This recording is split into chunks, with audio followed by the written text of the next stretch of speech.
तो तुम्हें आना ही पड़ा।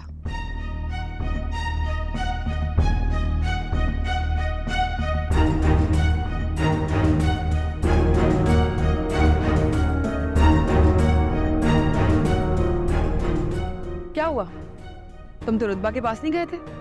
उसके कदमों में बैठने, उससे अपनी मोहब्बत की भीख मांगने, उसकी सारी जायदाद अपने नाम कराने, लेकिन उससे पहले अपनी जायदाद की लालच उसे पेश करने।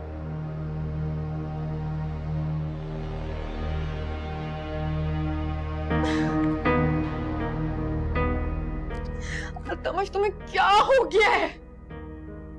तुम देखो खुद को, तुम्हें किस चीज की कमी है?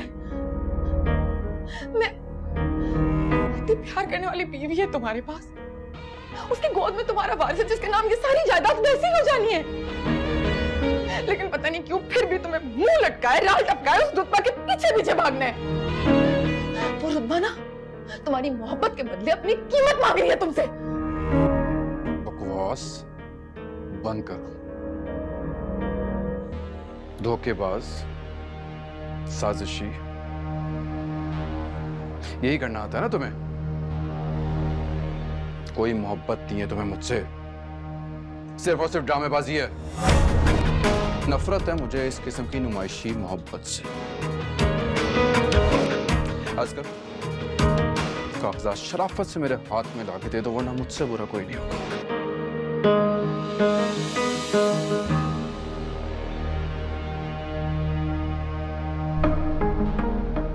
तुम्हारी इन धमकियों का मुझ पे कोई असर नहीं होने वाला।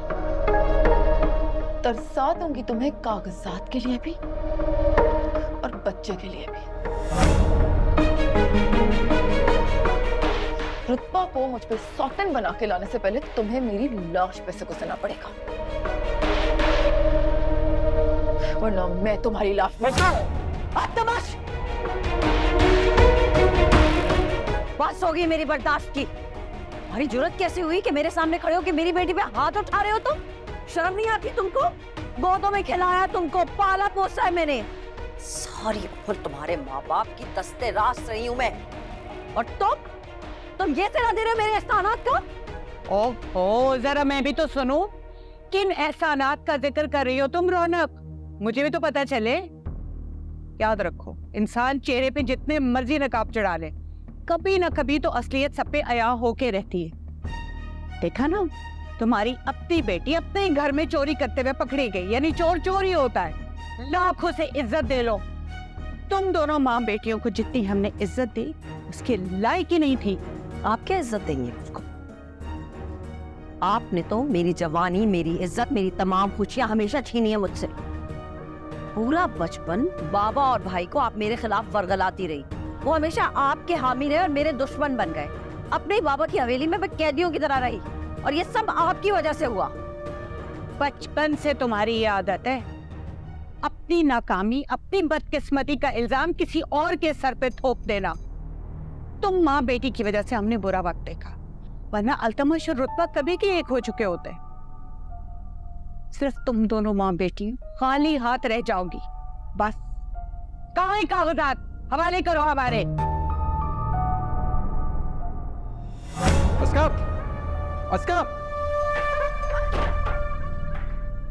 अस्का,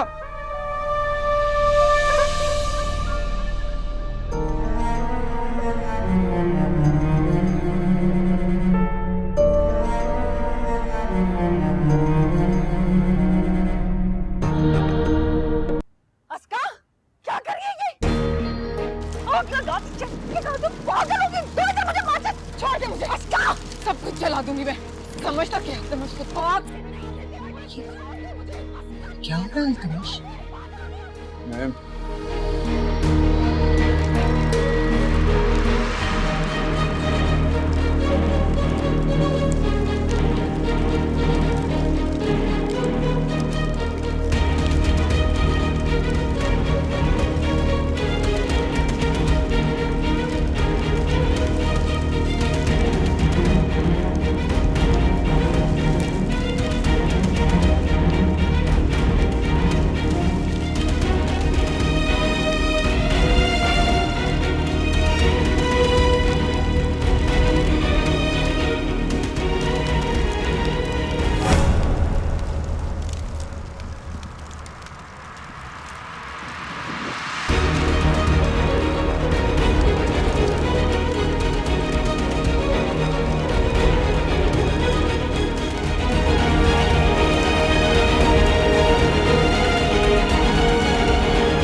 थक गया हूं मैं अम्मा।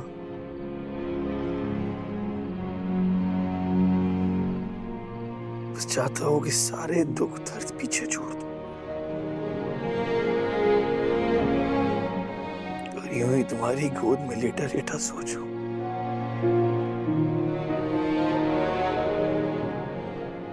और गाऊंगा वही नीला आसमान हो जिसे बचपन में छूने का दिल किया करता था।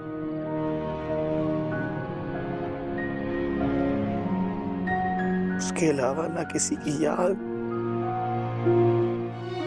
और ना ही किसी का ख्याल।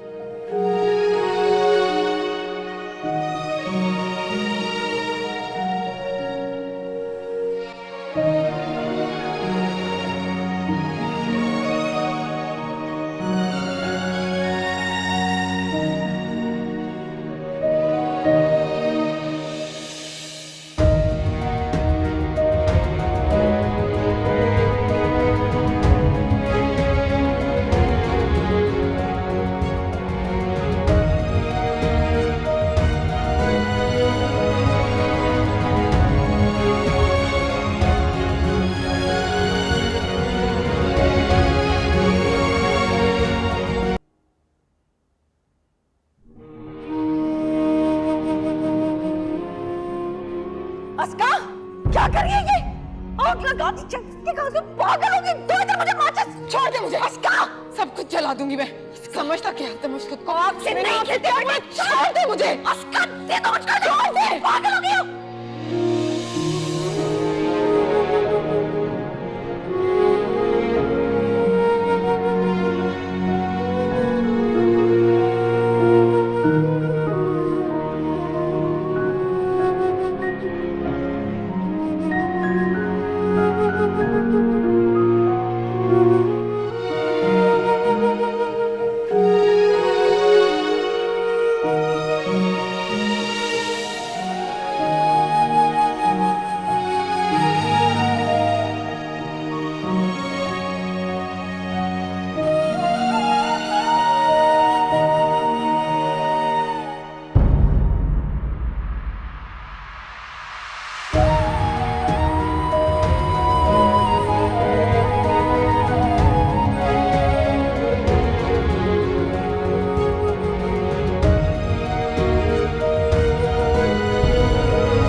मान रहा कि मैं अस्का से बात करूं, इसकी तरफ भी देखूं। ऐसा मत सोचो, कुछ भी सही, पर वो तुम्हारी बहन है।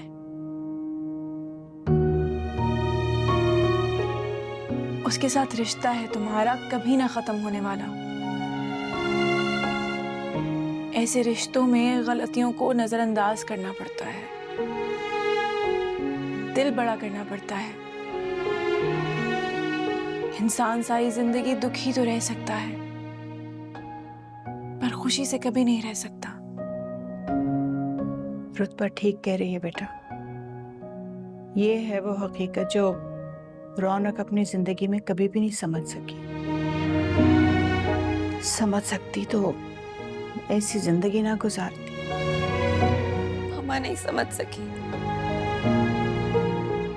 अस्का भी नहीं समझेगी। उन्हीं लोगों में शामिल है जो झूठ के सहारे सारी जिंदगी गुजार लेते हैं। मैंने सच बोला तो उसने मुझसे सारे नाते, सारे ताल्लुक तोड़ दिए। मेरी शादी में मुझसे नहीं मिली, मेरे बाहर जाने पर नहीं मिली, तो अब मैं क्यों मिलूं उससे? मेरी मामा की मौत की जिम्मेदार वो ही है। अपने मासूम बच्चे की मौत की जिम्मेदार वो ही है। उसको अब किसी की हमदर्दी की जरूरत क्यों है? आरफा बिल्कुल ठीक कह रही है माँ जी। हमदर्दी उससे की जाती है जो हमदर्दी के लायक हो। कातिल से कोई हमदर्दी नहीं की जाती। मैं आप लोगों को बता रहा हूं, अस्का को मैं खाला के 40वें के बाद तलाक दे दूंगा।